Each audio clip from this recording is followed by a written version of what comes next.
Master মশাই, আসবো? আরে অনু যে, আয় আয় বস।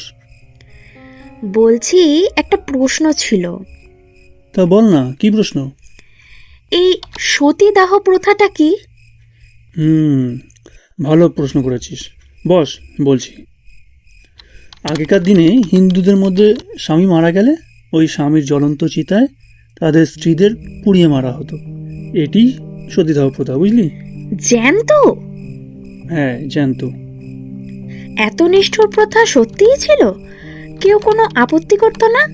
এটা কি একদম শুরু থেকেই এত নিষ্ঠুর ছিল, নাকি হঠাৎ করে মাঝপথে শুরু হলো? আসলে কি জানিস তো, ইতিহাসের পাতা উল্টালে মানে ইতিহাসবিদরা মনে করেন একদম শুরুতে এই প্রথাটি এতটাও নিষ্ঠুর ছিল না।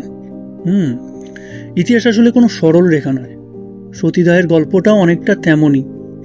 আজ থেকে প্রায় ৩,৫০০ বছর আগে বৈদিক যুগে এই প্রথার কিন্তু কোনো চিহ্নই ছিল না। তার মানে বেদে কি সতীদাহের কথা বলা নেই? একদমই না। ইতিহাসবিদ রমিলা থাপার এবং আনন্দ ইয়াং দেখিয়েছিলেন যে ঋগ্বেদে একটি প্রতীকী আচারের কথা ছিল। স্বামী মারা গেলে স্ত্রী তার চিতার পাশে কিছুক্ষণ শুয়ে থাকতো, তারপর তার কোনো আত্মীয় তাকে তুলে নিতেন। প্রথম কবে নারীরা সত্যি সত্যি আগুনে পুড়তে শুরু করলেন? সতীদাহ প্রথা নিয়মিত শুরু করে ওই ধর গুপ্ত সাম্রাজ্যের সময়, অর্থাৎ 500 খ্রিস্টাব্দের পর এরকম সময়। ইতিহাসবিদ অ্যাক্সেল মাইকেলসের মতে 464 খ্রিস্টাব্দে নেপালে এবং 510 খ্রিস্টাব্দে ভারতের মধ্যপ্রদেশের এরানে প্রথম সতীদাহের শিলালিপি পাওয়া যায়। এটা ছিল ভানুগুপ্তের সামন্ত গোপরাজের স্ত্রীর আত্মহুতি। সপ্তম শতাব্দী থেকে প্রায় 1800 শতাব্দীর মধ্যে এই প্রথা দ্রুত ছড়িয়ে পড়ে। এর পিছনে ছিল বহিরাগত আক্রমণ এবং সামাজিক মর্যাদা।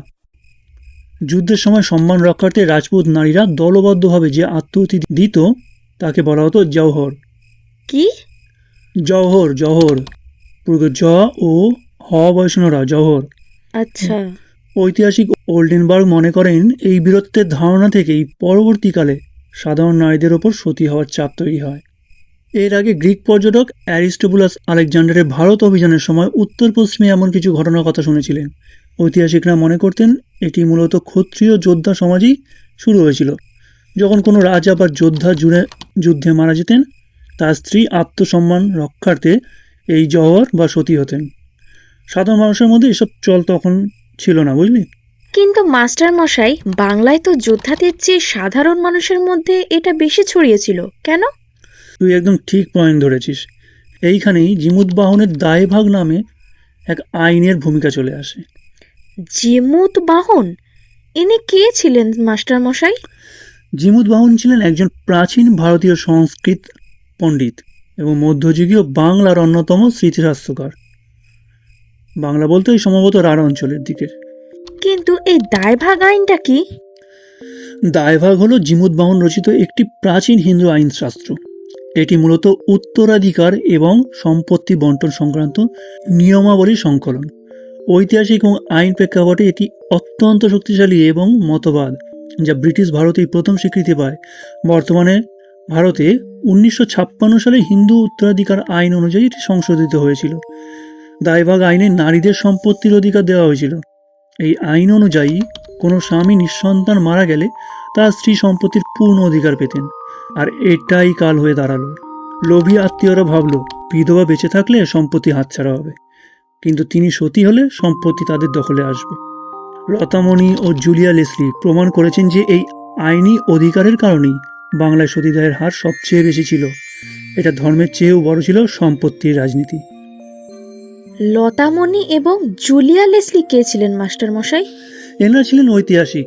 লতামণি, জুলিয়া লেসলি দুজনেই প্রখ্যাত শিক্ষাবিদ এবং গবেষক ছিলেন, যারা মূলত ঔপনিবেশিক ভারতের ইতিহাস, নারী অধ্যয়ন, হিন্দু আইন নিয়ে কাজ করার জন্য পরিচিত ছিলেন। বিশেষ করে সতীদাহ প্রথা, নারীদের আইনি অবস্থান ইত্যাদি এসব নিয়ে গবেষণার জন্য পুরো বিশ্ব স্বীকৃতি লাভ করেছিলেন বলা যায়। কিন্তু এই নিষ্ঠুর প্রথার বিরুদ্ধে কেউ এর প্রতিবাদ করেননি? করেছিলেন তো। বিখ্যাত কবি বাণভট্ট তার কাদম্বরী গ্রন্থে একে মূর্খতা বলেছিলেন, কিন্তু সমাজ সেটা শোনেননি। রাজা রামমোহন রায়ের নাম শুনেছিস তো? হ্যাঁ হ্যাঁ, শুনেছি। অবশ্যই, শুনবি না কেন, তোদেরই তো পড়া রয়েছে। তো উনি এর বিরুদ্ধে প্রতিবাদ করেছিলেন। যখন তার নিজের বৌদি চিতার আগুন জ্বলে উঠলেন, তিনি গর্জে উঠলেন। তিনি শাস্ত্র ঘেটে প্রমাণ করলেন যে এটি বাধ্যতামূলক নয়। লর্ড বেন্টিংকও তার সাথে হাত মেলালেন। রাজা রামমোহন রায় নিজের বৌদিকেও এইভাবে মারা হয়েছিল? তবে বলি শোন, 1811 সালে রামমোহন রায়ের বড় ভাই, তখন রামমোহন রায় অনেকটাই ছোট, বড় ভাই জগমোহন রায় মারা যান। তৎকালীন রক্ষণশীল হিন্দু সমাজের রীতি অনুযায়ী তার স্ত্রী অর্থাৎ রামমোহন রায়ের বৌদিকে স্বামীর চিতায় জীবন্ত দাহ করার বা সহমরণে নিয়ে যাওয়ার সিদ্ধান্ত নেওয়া হয়। রামমোহন রায় শুরু থেকে এর ঘোর বিরোধী ছিলেন।